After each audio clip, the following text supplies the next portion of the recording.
አንዲት እናት ሁል ጊዜም ዳቦ ስትጋግር የዳቦ ቁጥር ለቤተሰቡ ሁሉ አዳርሶ አንድ ተጨማሪ እንዲተርፍ አድርጋ ነው። እናም አንዲት ትርፍ ዳቦ በቤታቸው አቅራቢያ የሚያልፍ የተራበ ሰው እንዲወስደው በሚል በዳንቴል ጠቅልላ በር ላይ ታስቀምጠዋለች። አንድ ጀርባው የጎበጠ ሰውም ዘወትር እየሄደ ዳቦውን ወስዶ ይበላ ነበር። ለብዙ ወራት ያቺ ሴት ዳቦ ማስቀመጧን ሰውየም ወስዶ መብላቱን ቀጠሉ። የሚገርመው ነገር ያ ዳቦውን የሚወስደው ሰው አንድም ቀን ምስጋና አቅርቦላት ስለማያውቅ ሴትየዋ ትበሳጭ ጀመረ። ይባስ ብሎ ሰውየው በማመስገን ፋንታ ሁሉም ሰው የእጁን ያገኛል ማለትን ያዘወትር ነበር።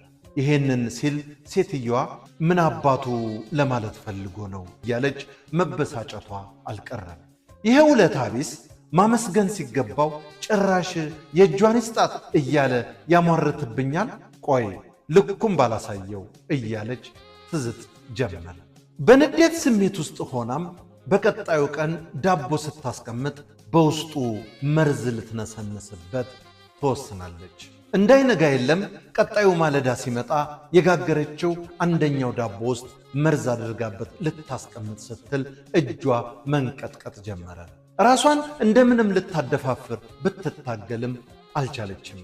ከዚያም ምን ማድረጌ ነው እያለች ለጥቂት ደቂቃዎች ራሷን ወቀሰች።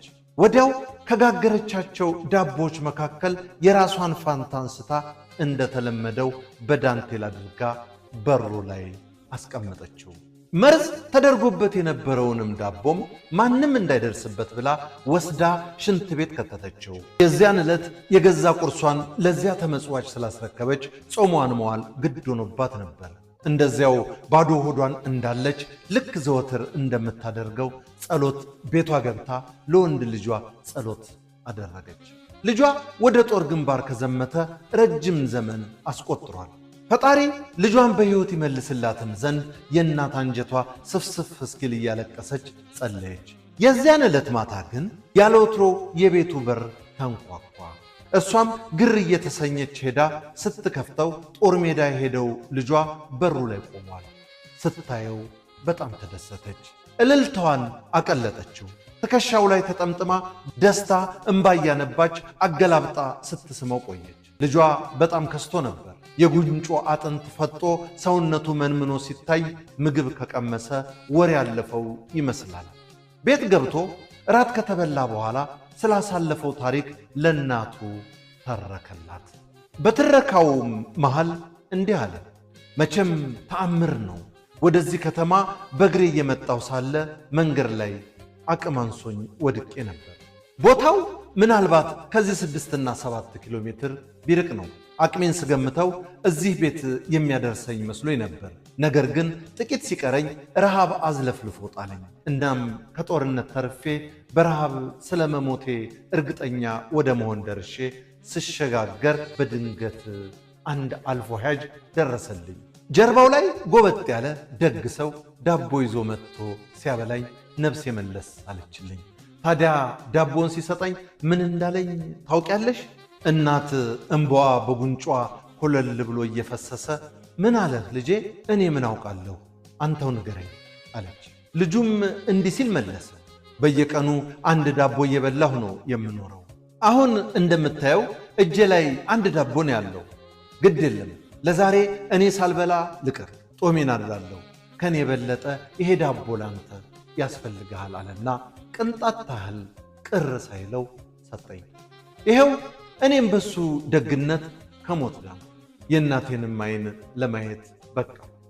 ይሄን ሲናገር እናት እንባዋን ፍጹም መቆጣጠር አቃታት።